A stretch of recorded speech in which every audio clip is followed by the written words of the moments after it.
actually do have a question for actor, but what she said, you're my hero, and seriously. I don't know if you're allowed to just say this, but how the hell do you do the fake leg? I cannot figure it out. Like I tried so many times, but I just leave it in my dressing room. No, it's theater magic. I'll tell you what, it's incredibly simple. It's so simple that it works beautifully. It's traditional, like, magician's trick. thank you. All right, I have two questions. My first question is, was it hard or easy to put the music into a story? And my second question is, how did you end up with all the empty beer bottles? Is that why you had a killer hangover the first day?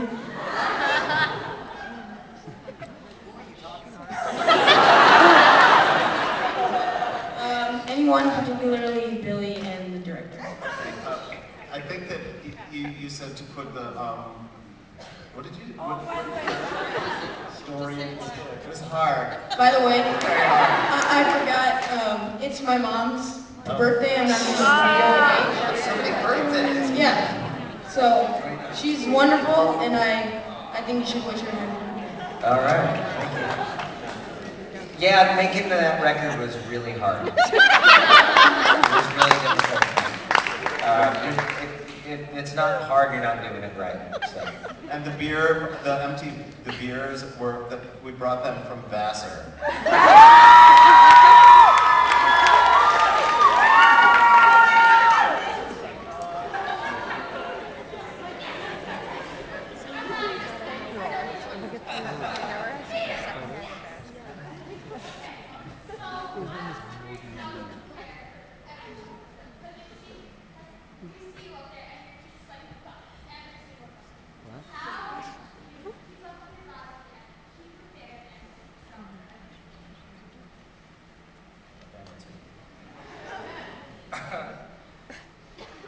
Those beers? During the rehearsal process, and early on, and starting at Vassar, our amazing choreographer, Stephen Hoggett, basically put us through boot camp, and got us in shape, and got our bodies ready for this car wreck. And, I think we each have our own ways of preparing for it. These guys,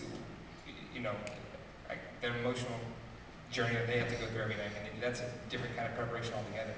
I'll let them talk about that, but as far as physically goes, we do have a mandatory warm-up every night, which is odd for a Broadway show.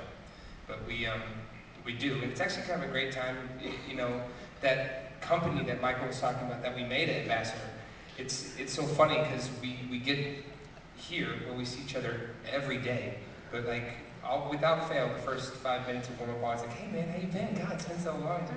I'm good, great today. Oh, what happened? Oh, it's great. And they're like, guys, can we focus? Like, oh, sorry, just haven't seen him since yesterday. Weird, but the warm-up is a great time for us to not only keep ourselves in shape and get ready for the show, but to really start that unity feeling that we have to, convene as a group and enjoy. So.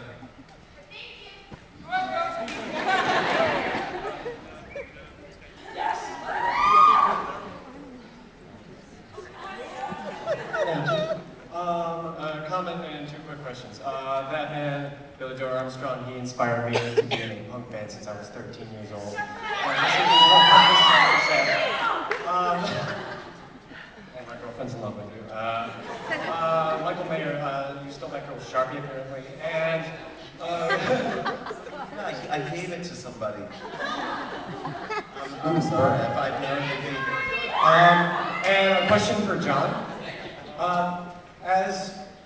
Since you're acting opposite of St. Jimmy for most of the play, I was kind of confused. I was wondering how you view Jimmy. Like, I was kind of on the edge of a couple of things. Like, do you consider him a real character, or is he more of like a notion or a feeling, or like?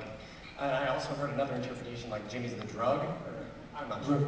Right, that's a great question. I think that that was the trickiest part of the rehearsal process was figuring out the relationship between Johnny and St. Jimmy. And what we really settled on was what made the most sense was that for the first half of the show, Johnny is in such a fractured and freaked out place, alone in this big city that he's come to. He doesn't have any friends. He wants to meet girls. He's feeling like a complete screw up. His buddies, he feels, have abandoned him. And he creates what he needs in that moment, which is this protector and this person to guide him. It guides him down a very dangerous and ultimately wrong path. But I think, you know, for us, I made the choice that Johnny really does believe it's a real person up until that moment after, when he says, you know, it's time to wake up after Wake Me Up When September Ends, when he sees St. Jimmy's face turn to his face on those television sets. It's that moment where he's probably sober for the first time in months and realizing, oh my gosh, this is, you know, it's the kind of the feeling I read about with a lot of addicts, where whenever an addict kind of hits rock bottom, there's a moment where they kind of look in the mirror and say, who is that person? That's not me.